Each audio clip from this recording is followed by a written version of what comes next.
Welcome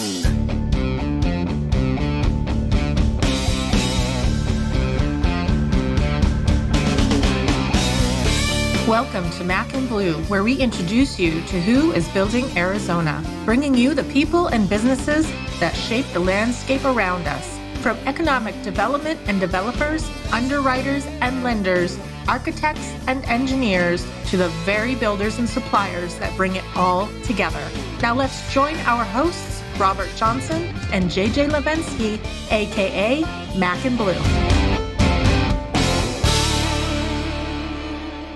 Welcome to Mac and Blue. I'm Robert Johnson, Vice President of Business Development. He being the other handsome gentleman there, is the president of Bleuwave General Contracting. What's up, JJ? Everything's up, right? It's Monday. We're happy. We're vertical. We're virtual. And Uncle Daryl's on the other line, too. And I know Daryl can say hi. Greet us, Daryl. Hello, gentlemen. How's it going? It's going good. Good job so far, Daryl. Not one mistake. We are, 45 seconds into it? But yeah, good. Good job. So we're doing something a little different this week. We are going to talk about our sponsors, that being Tori Contracting and Bleuwave General Contracting. I'm going to dive into this. Hey, JJ, why don't you tell us a little bit about what your company does and who you are? I was going to laugh. First of all, I said our sponsors, our employers, our second wives, what do we want to call our company? Oh, man. Yeah, that is the truth. Where we spend 90% of our time.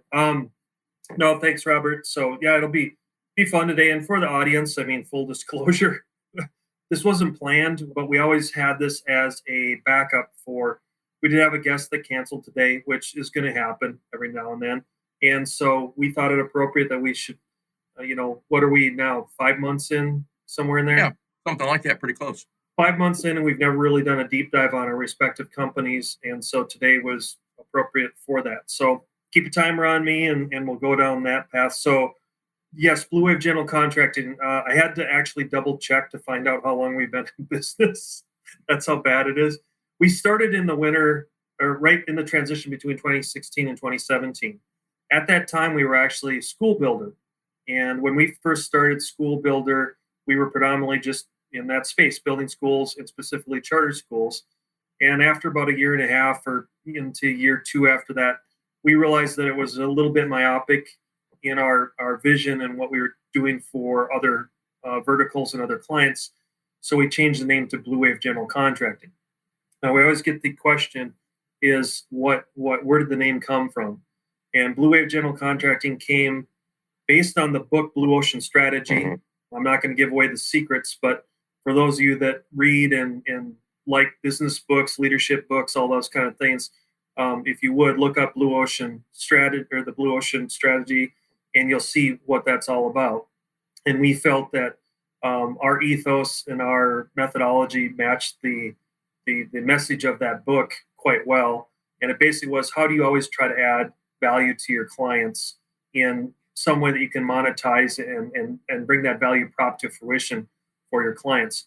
So then that signifies the name, now the spelling. So this is where it gets kind of fun. Everyone goes, well, why can't you spell JJ? I'm like, well, the answer is yes and no. I am Polish after all, so it is challenging for me at times. Wow. You beat me to it. Well, here, to put it in perspective, look at my last name, Levinsky. I can't even spell a Polish name correctly. I mean, give me a break. So, truth be told, when we looked at all the domains, trademarks, everything with Bleuwave, the BLUE was taken. So we took a leap of faith and said, well, do we take the French spelling of blue? And we did it. And I'm not going to lie, for the first 6 to 8 weeks of being in business as Bleuwave with the BLEU, it was horrible. No one could find us. No emails got to us. It was horrible. Now it's turned into almost like a marketing, like a stroke of dumb luck turns genius, because everyone asks, well, why is the spelling? So I get to tell the story about our company. So it's kind of fun from that aspect. Good. The evolution in those 5.5 years, or we're into year 6 of the business, was much like everyone. We survived COVID. came out of it stronger than everything. But primarily, were playing in the charter school space quite frequently, and then we started servicing other verticals.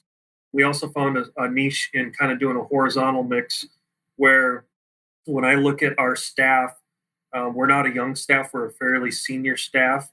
I think we were able to attract a lot of project managers, superintendents who were, I wouldn't say burnt out, but tired of more the larger corporate environment. And I offered something a little bit more open and offered a little less stringent structure and allowed builders to be builders.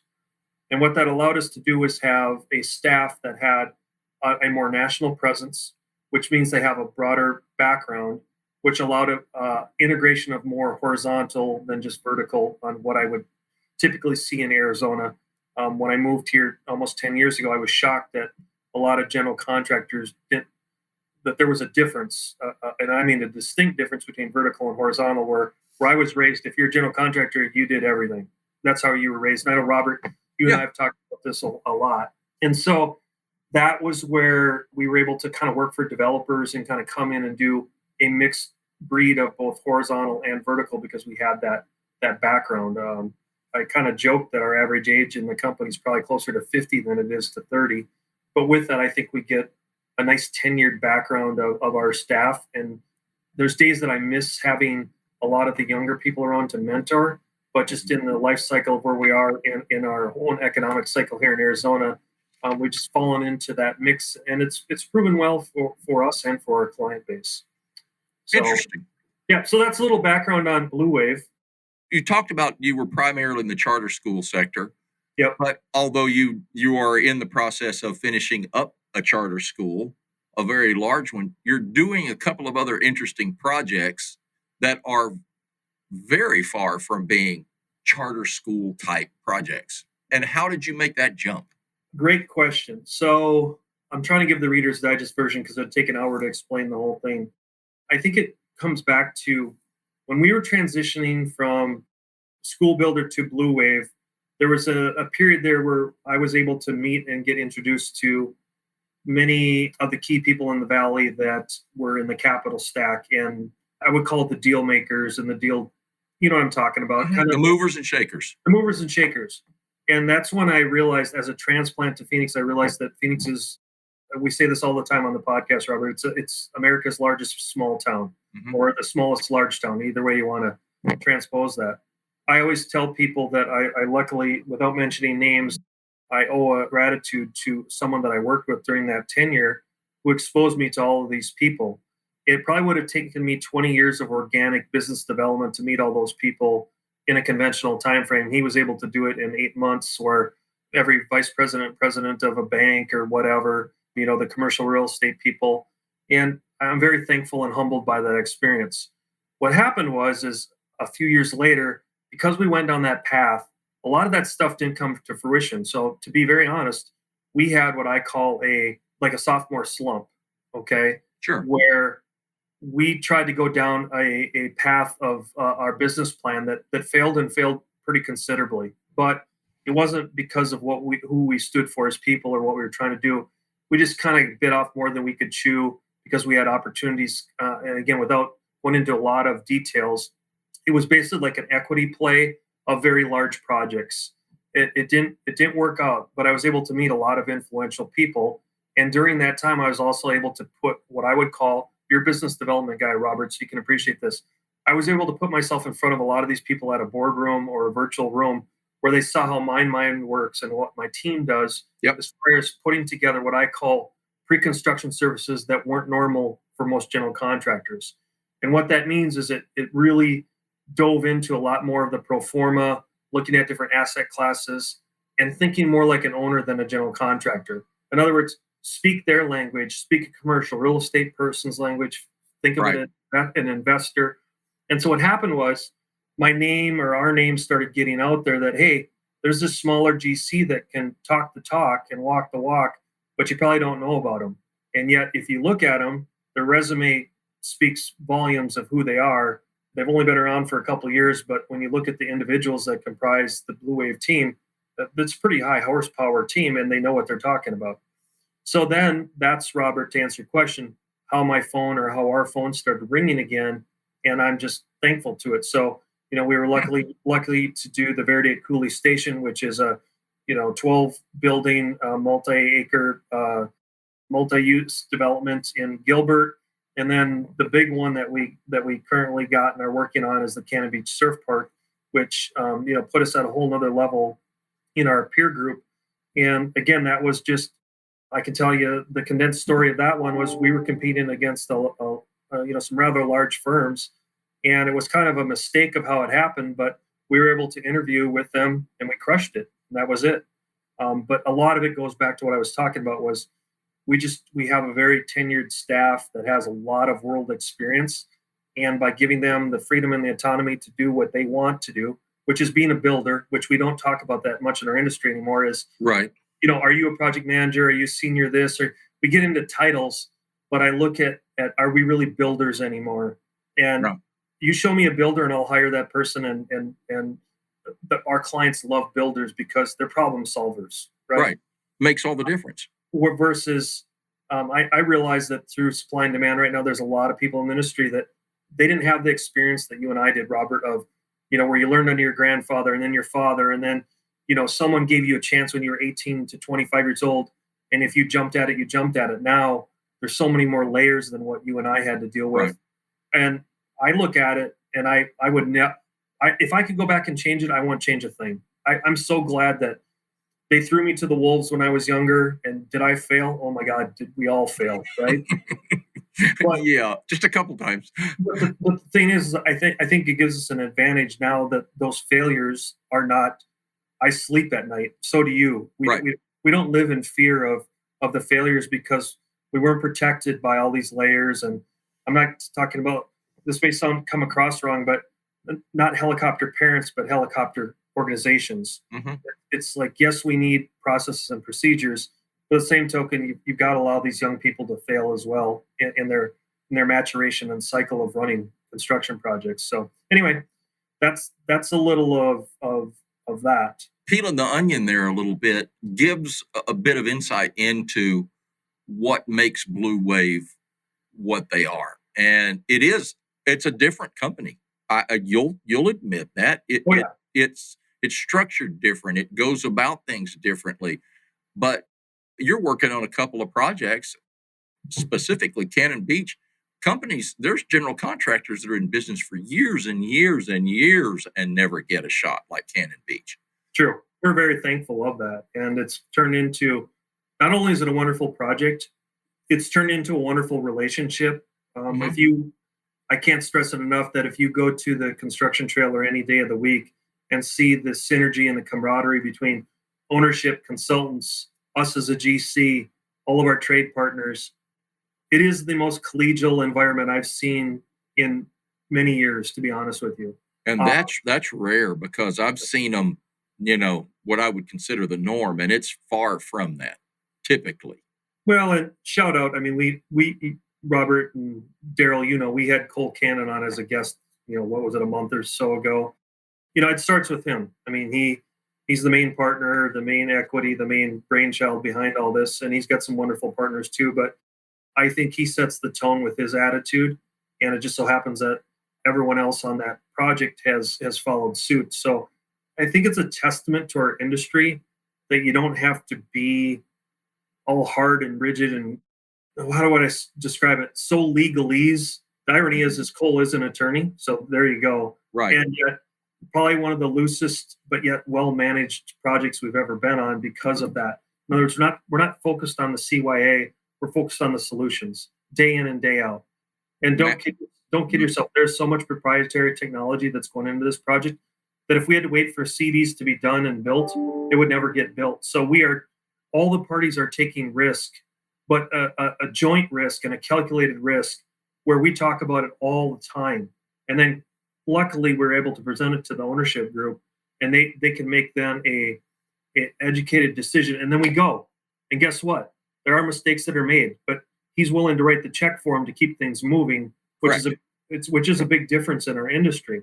So the takeaways from that one for me right now are in the environment that we're in, Robert, is, for someone for someone or some organization that likes the security and the sureness of having everything dotted, I's dotted, T's crossed, that isn't my team and it's not our team. And I think that's why that particular project and us match so well. Whereas the conventional means and methods of delivering construction, there's tons of companies out there that do that really, really, really well. And we could too, but that's not what gets my people out of bed in the morning. So I've had to strategically make sure that Bleuwave is situated that I wouldn't say we strive or look for the more difficult jobs, but it's funny when my phone rings, it usually goes something like this: "Hey, our GC couldn't think beyond this.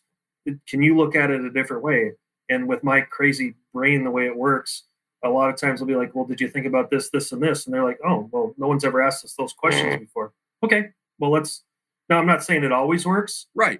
but it just seems like our hit rate on that kind of scenario is much higher than I would call it a conventional and normally layered construction company. So. Yeah, very. One of the most exciting things that I think there is, and this you kind of described it this way, it is you're actually building the plane while it's in the air, which is really exciting. While getting parts drop shipped from China in the middle of it. Exactly, and that's very close to being the truth. Well, and let's be honest, our whole industry is dealing with that to a certain degree too. But anyway, I agree. I digress. Yeah. So, hey, Daryl, why don't you throw us to a commercial? When we come back, we'll toss it to JJ and turn the tables. Tori Contracting, your full-service Division 9 contractor. Tori Contracting operates with a smaller, hands-on team. This cohesive structure results in superior workmanship and economical solutions. We deliver projects with unsurpassed commitment to quality and stewardship of budget. Tori Contracting, small enough to listen, big enough to deliver. Would be doing an injustice to my team if I didn't say the last part of Bleuwave, which was earlier this year. Robert, you know this, and Daryl, you do too, but for the audience, we decided that we wanted to add even more value to our customer base. Thank you. Yeah. So we launched our service divisions of Bleuwave HVAC, electrical, plumbing, and handyman. To be 100% transparent, we approached all of our trade partners prior to doing that saying, listen, this isn't to steal work away and self-perform everything. It was a little bit different. We wanted to build our enterprise value on two platforms. One, to actually take care of our clients, but B, was also to increase our balance sheet, right? And our blended EBITDA, because just being a general contractor, for those of you that know this, we're not getting rich off of doing construction projects. And so it was important that we had a diversified portfolio, if you will. Right. And so we launched all of those a couple months ago, and it has turned into, I've been very excited, very humbled, pleasantly surprised by all of it. Like anything, there's growing pains, but I'm loving seeing the positive things coming out of it versus the negative. I mean, the positives outweigh the negatives 90 to 10 easily. And so the irony is we focused in verticals that we normally don't play in. So like on the HVAC side, we're doing tons of service work in the residential area. We are not residential builders. But yet at the same token, in there, we have commercial guys that are taking care of like our past school clients, which is something we could never offer before. It was so hard to hand over our product and then not be able to handle the maintenance and warranty.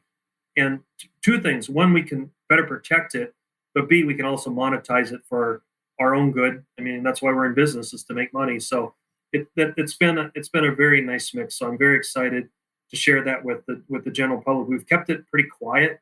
We have the vans all over the valley, but we'll slowly be launching it on a lot of our social media. We've just been slow to react to it, but yeah, very excited to share that we launched basically 4 service divisions to take care of both of our clients and, quite honestly, our employees to offer a better and more diversified workforce. So, the service business is so different from the construction business, yes. Is it not? Boy. Yep. I mean, and having the staff and the senior leadership underneath me to identify it, cultivate that talent, it still goes back to what we're trying to do from a cultural standpoint, as far as what the Bleuwave culture means. I think it augments and even strengthens it. It's almost like raising it to the nth power, because now you have the commercial new build people meeting the service side. And let's be honest, that kind of diversification only strengthens the workforce and Right. kind of the accountability too, Robert. So Yeah. All right. Wisdom. So thanks for the tidbit. Happy to finally share a little bit about Bleuwave. Now, back to my esteemed colleague, Dr. Robert Johnson. Yeah, that's you. Well, every time you tell me a story, you've been in construction like 142 years, so I think you just get an honorary doctorate of construction. No, I've been accused of that. It's like, if you've done everything that you said you've done, you would be 142 years old. I do feel like that. I've done, wow, if I started getting into it, not even construction wise, I have some great funeral home stories. Which I've heard, by the way, in the history teacher, right? American history. Yeah. Algebra, high school algebra. Yeah. So that's supposed to make me sound very smart, but, textbooks is what teach. I just sit there and tell them, open your book, read that, do it. But tell us about, and educate the audience about your, it's all happened in the last half of this year. Your move to Tori and what Tori stands for. Yeah. So most of the listeners that were with us from the beginning know that I was previously with a company based in Phoenix, Mac Prefab. And they were a Division 9, still are a Division 9 contractor, primary metal stud, framing, drywall. Matt Cormier, who is the owner, wanted to get into the prefab business, starting to really blow up, and started buying equipment and moving that direction and building load-bearing multi-story structures, mid-rise, 4 to 7 story buildings. May of this year, I believe it was, I was very fortunate to make a move to Tori contracting folks that are based in beautiful Las Vegas, where I am today. Drove here last night, got in at 2:00 in the morning. I am a diehard, and I feel like I've died hard. But Tori, I've never asked this question, but I looked it up some time back. That's what I was digging through when you started going into your whole explanation of Bleuwave. I didn't think about it until then, but I had written it down shortly after I started about what Tori was. And I found out that Tori is used in Japanese martial arts to refer to the executor of a technique. There was a hyphen or a comma or a semicolon there, technique, because it was just executioner. I was like, oh, cool. We're going down to some deep stuff now, Robert. Yeah. So they were an executioner. Yeah. I should have left it there, and this would have really turned in really cool. Daryl would have mic dropping out the studio. Yeah. It would have gone black. So Tori basically is the principle that a Tori is always the one who successfully completes a technique. So when you apply that to what we are, and Tori, for the last 8 to 12 years, has been a Division 9 contractor, drywall, metal studs, primarily.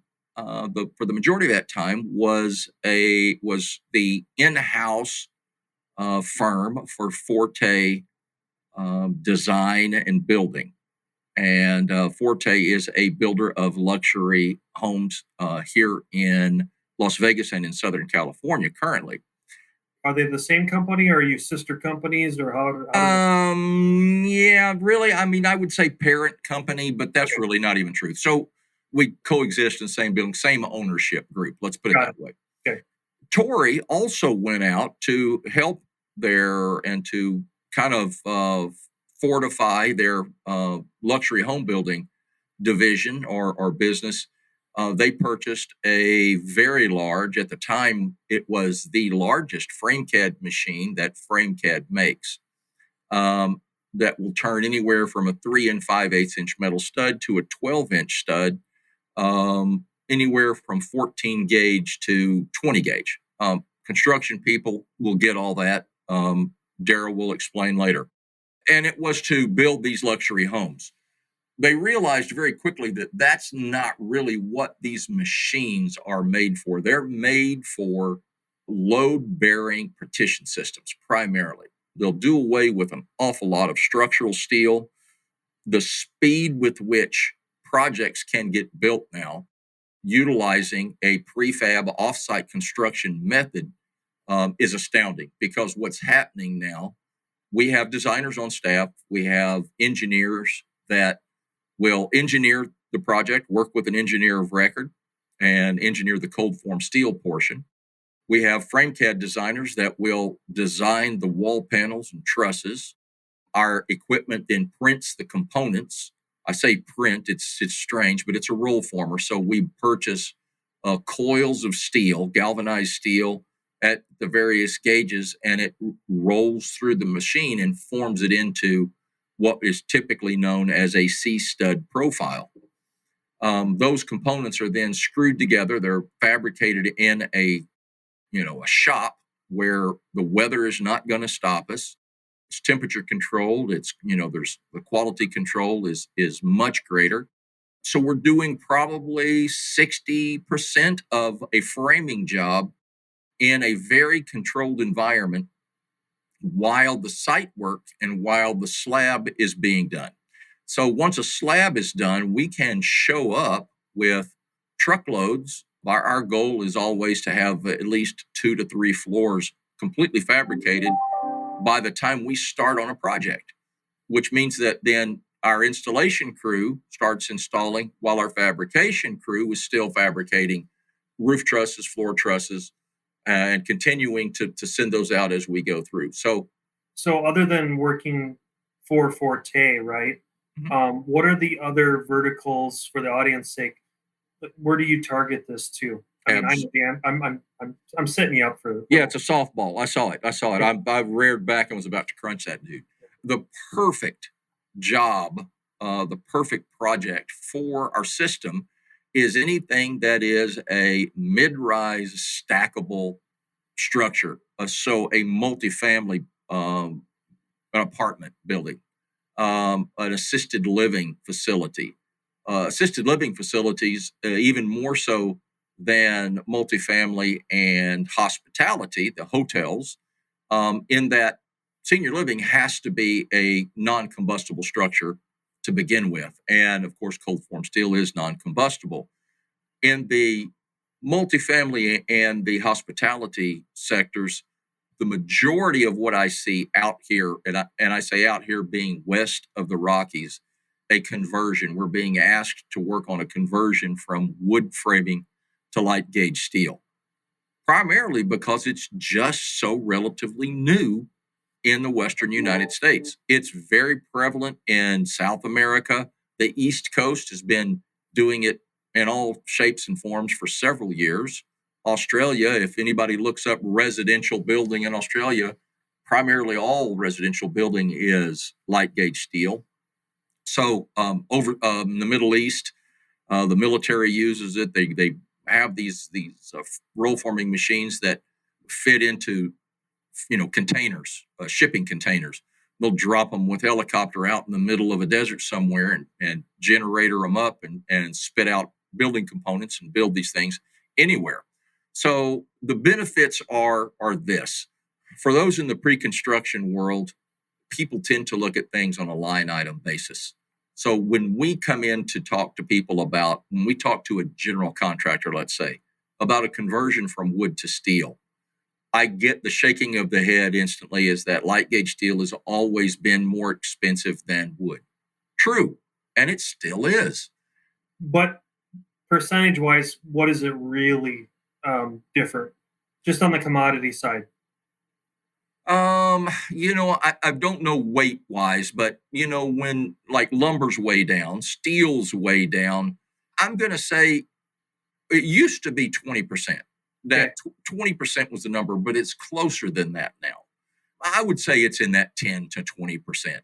Now give the offsetting sales technique here. Sure. So the win is that when you convert a wood structure to a non-combustible structure, there is a piece of insurance called builder's risk insurance that general contractors will take out to protect their project during construction. We built a 125,000 square foot, 5-story structure down in Tucson, Arizona. The change in the builder's risk, the delta in the builder's risk from wood to steel was a $225,000 savings. So substantial. The other thing is for those folks, those owners and developers that build and hold, and really it pertains regardless, but it's more of a benefit for the build and hold, is there's also an approximate 20% annual savings in your ongoing property insurance. I was just at, as you know, I was just at a conference called the Lodging Conference in Scottsdale last week, and I had a gentleman that was sitting across from me, and I've said that once, gave that whole speech, and when I got to the 20% annually in savings in general ongoing property insurance, he goes, "That is a huge number." He says, "If I didn't do anything else, that number makes it make sense for me." So when you go from a line item analysis to a pro forma analysis, which is what owners and developers are typically using, it gets that percentage even closer. I think it's still a little bit higher, but then we have one more, and that's speed of construction. Because we can do that 50 to 60% of the framing job while you're out doing dirt work and preparing a slab, the construction, on-site construction, is extremely fast. So we have the potential greatly of shortening the schedules, construction schedules, significantly, in some cases, 6 to 8 weeks. You know that I've mentioned this on our podcast. I've mentioned it to you most certainly. One of the pieces that I have really worked quite hard on this year, is finding those subcontractors, those MEP, the mechanical, electrical, and plumbing subcontractors that are also willing to do prefab construction. Because if I build a structure and I blow through that thing in record time, and all the other subcontractors are still going about their business as they always have, I can get the structure done much faster, but still not going to be completed any quicker because everybody else is not moving any faster. But isn't there also some education? If I put my shoes back on here and I say, all right, project manager, superintendent, my team that's building the CPM, which is your critical path schedule, you guys at the pre-con have to educate the GC of accelerating that too, right? I mean, it comes absolutely up communication and dissemination of information. So yeah, one of the really big changes and the big differences is, so for us, I'll kind of change this a little bit, segue into this. It's really best for us to start the conversation with the owner and developer before they spend the money having it designed as a wood-framed building. The major reasons for that is that because it's a load-bearing partition system, your plumbing, anything that's coming out of your plumbing risers, anything coming out of your slab, all has to be dialed in, which means that BIM is a huge piece of this. So in the perfect world, we would actually create the model based on a floor plan that was done by the architect. We would do that in Revit, and we would distribute that model back to the architect to be distributed to the MEP consultants. Now they're doing all of their design based on where every framing member is going to be. And that's how exact the system is. When we put it into a design, that's what's fed into our machine, and that's exactly what's built to within a 16th of an inch. It's pretty incredible stuff, actually. Now, you're actually using some prefab panels on Cannon Beach now, aren't you? Yeah, because for the audience's sake, we're engaged with Mac Prefab and Executive West, where you used to work. Correct. And so, yeah, there are trade partners out on that one, and we've seen the benefits for a long time. And this isn't new. It's just what's the familiarity and the comfort level of every And it's not the GC, it's more the owner and the architect. Absolutely is. It's easy for us to sell when we're in early. When we're in later, then you're back to the stereotypes and the paradigms of a long time ago, which should be, we'll talk about that later. Hey, Daryl, if you don't mind, let's take a quick commercial break and let's come back and ping Robert for some more questions. There comes a time when dreams become a reality, when you see your vision materialize into a true work of art. And the only way to get there is to choose a general contractor who shares that same vision and knows how to bring it to life. At Bleuwave, we aren't so big that we've forgotten where we've come from, and we aren't so small that we can't care for your projects regardless of their size. When your vision deserves safety, perfection, timeliness, and expertise in order to become a reality, trust Bleuwave to get it done right the first time. There's a couple of other things that when we can get in early can add to the massive changes. And again, all of this just brings us closer and closer to the price, that magic price of doing it for the same thing that they've been doing for years, which is wood. Our light gauge steel structures, although they are a load bearing structure, are lighter in weight than a wood structure. What that means is that if we can get in early, it also means that your slab, there can be some significant steel reductions in slab. Footing sizes can be smaller, which means less concrete. Another one that is huge, which you don't realize it until a project starts. Anybody that has seen an apartment complex, a multifamily project, begin or start or being framed, or even in a single family home subdivision, drive through that thing and look at the amount of waste and it's piles and piles and truckloads full of waste. When we start a project, we don't even have a dumpster on site for the first 2 or 3 months because everything's done off site. We don't cut anything. So we don't have anything to throw away. So while we're framing the job, you're not having to just circle, lifts of trucks of containers of your dumpsters in and out of that place because we're not doing anything to fill them up. So when you again dial into all these things and factor in, we can do things by eliminating the need for lightweight concrete between floors. There's all kinds of things that we can do if we really get creative and work with an owner early on. I'm going to bring up two other ones that I'd like you to opine on. One is the weathering. So if we take a large apartment facility, think about once you see it sheeted and you see the rains come in. Yes, in Arizona we have rain, and we've had pretty profound monsoon season this year, where I drove by, without mentioning names, I drove by one earlier today, and I was shocked. I'll be honest, I was like, wow, I'm surprised they don't have to rip off 80% of the sheeting because it's buckling, it's bowed, it's all those kind of things. It's been exposed to a lot of moisture. That's one. And then two is it still true that, let's say, take another multifamily type situation, if you have the non-combustible in your system, sometimes the fire marshal will allow you not to have the fire lane in ahead of time. Have you seen that? It's part of the pros of the pro forma. Yes.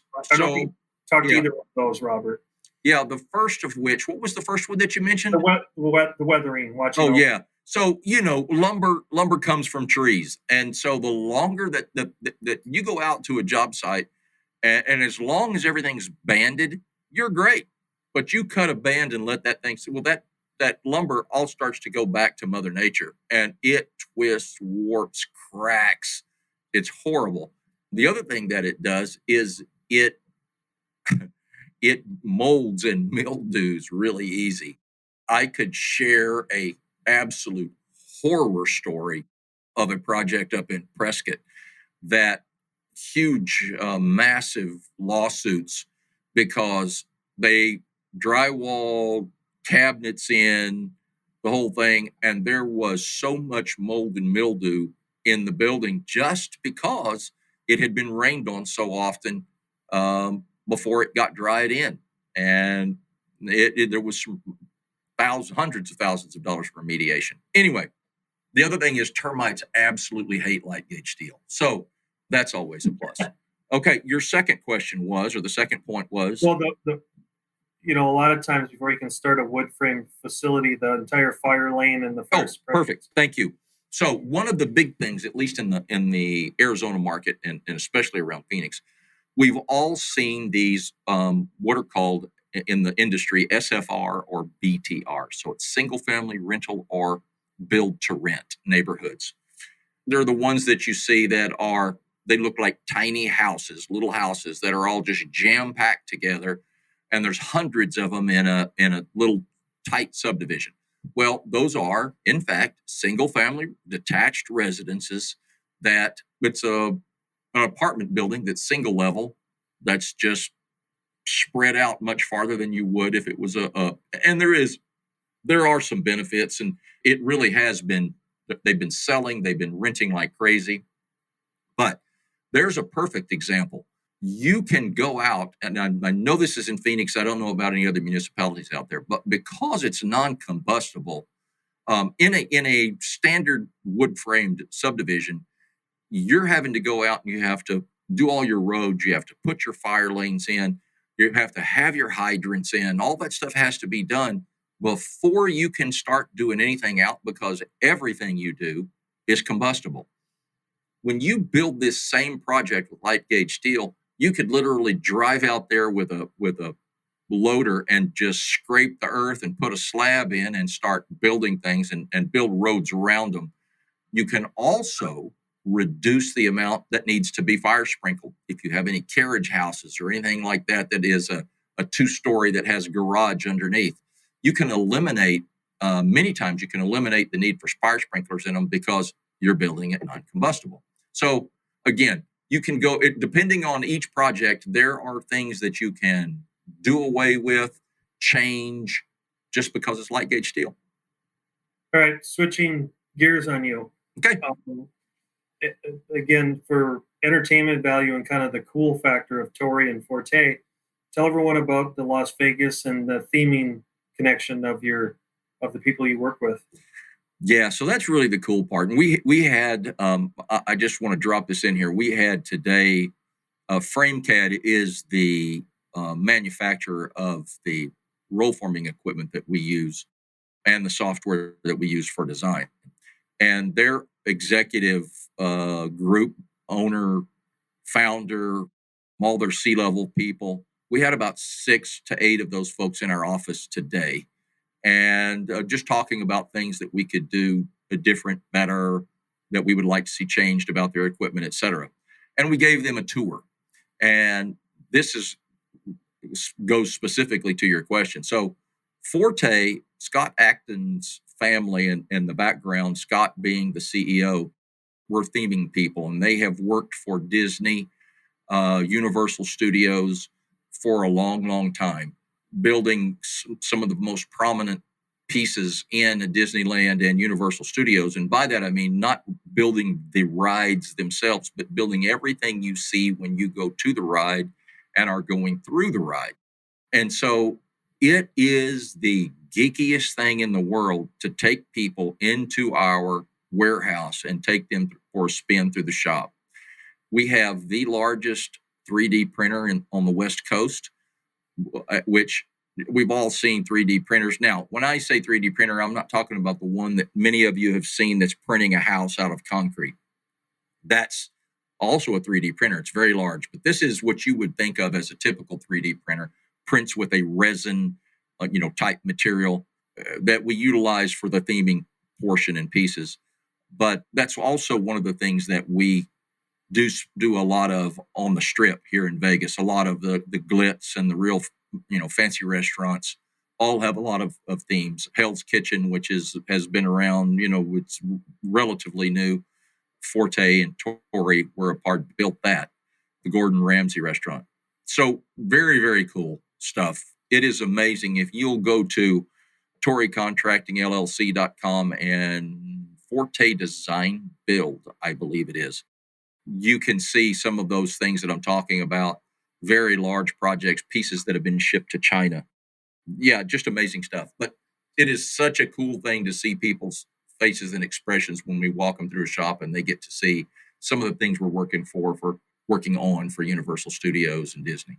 And then on the residential side, Robert, correct me if I'm wrong, but you got Forte, right? It's the rich and famous, so that the quality and the complexity of those homes is at, Yeah, they look like Steve Wynn of the Wynn Resort Casino. We built his home, and his home looks very similar to what you would think a casino owner's home would look like.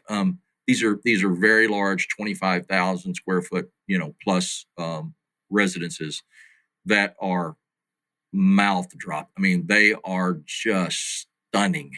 And yeah, we've been very fortunate. And these people are very exact. They know what they want. They can afford it. They know what they want. We give it to them. So yeah, good stuff.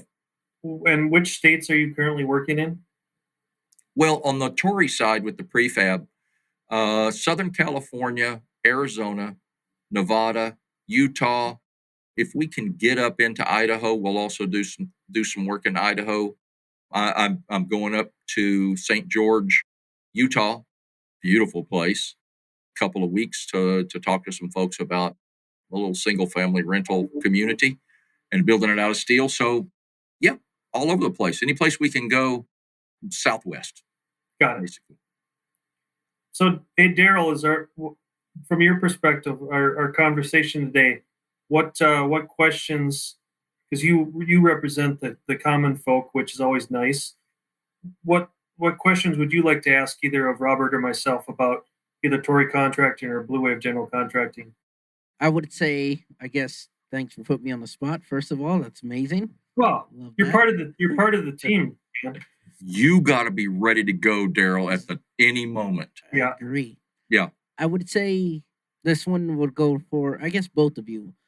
Is it more important, for what you do? How important are the relationships for the work that you do? Is it just business at the end of the day, or are relationships important before you even get to the business? That way, the business is smooth sailing. I am a adamant believer in relationship building. I think if you can build that relationship up front for however long it takes to build it, you're going to have a much better project. JJ already talked about it with Cole. There's a great example.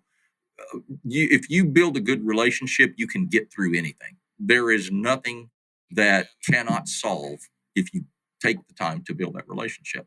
What about you, JJ? Yeah, I was just thinking about every phone call that I get, whether it's a lead from, think about it like an end user, or even meeting you, Robert. Like, let's say you and I were meeting for the first time and you were a potential trade partner of mine. Mm-hmm. So, Daryl, the answer is, at the end of the day, it always starts as a business transaction, because that's how it happens. But it could have come from a relationship prior. So think about the phone calls that either I get or the emails that I get or Robert gets. It was probably predicated on something that Tori did or Robert did, just like it's something that I might have a relationship, one of our team members, a trade partner saying, wow, good things about you. So I'd be remiss if I didn't say it always starts as just the business transaction. But quickly, if you can use the relationship piece as a vetting tool, you can find out in, Robert, 30 to 45 seconds. Is this a relationship dialogue, or is it something that's just a transaction? And Daryl, it's so rewarding that in that short time period, you can find out a bunch of things. And if it's going to be a relationship, you can turn it, in a matter of seconds. Some of the best jobs are the ones you don't get. Exactly. Because you have that conversation and get that feeling and get that understanding right away. And it's like, boy, it would really be a fun one to do. But yeah, I don't think so. Or, Robert, take that one step further of a year later, you get the phone call or you run into that person. Should have listened to you. You were right. Yeah, exactly. No, this has been fun. I'm glad we did this. There you go. I'm glad you figured it out, Daryl. I'm at 55 minutes in and we finally see your mug. I mean, The producer finally had the audacity to put some clothes on and get on air. Exactly. He just threw a shirt on. Is all he did. True. But No, I- I do have one last question. okay, you're the producer. So my last question would be, I know Robert, you haven't been with Tori that long, but and JJ, you're probably gonna have a lot of different thoughts. But so if you had to sum up your company like with one word, like if you had to describe your company with one word, what would it be? Wow, man, you wait all this time to bring that up. I mean, that's like you should probably just start playing the outro while we're moving our mouth, so it looks like we're trying to answer the question. I would say Tori. Well, just because you learned the definition today doesn't. I learned a long time ago, but we know Listen. we are the ones that can actually do the technique right. For the audience's sake, I just want you to know Robert has found both ends of the internet, and he's no smarter for finding either end. we love you dearly, brother, but Yeah. oh my gosh, Quit stalling and answer. boutique. Okay, that's actually, man, that's solid. I'm gonna probably just bomb. That's why I always say boutique. Because I think it has an endearing quality to it. I mean, for us. My other one would be awesome, but that's kind of goes without saying.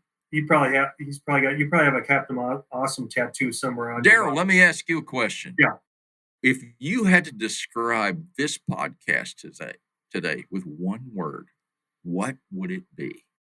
The first That's word that called comes to mind dead is air. endearing, but that's not the word I'm Ooh. looking for. I would say Did you say bored? no, definitely did not. Endearing, he said.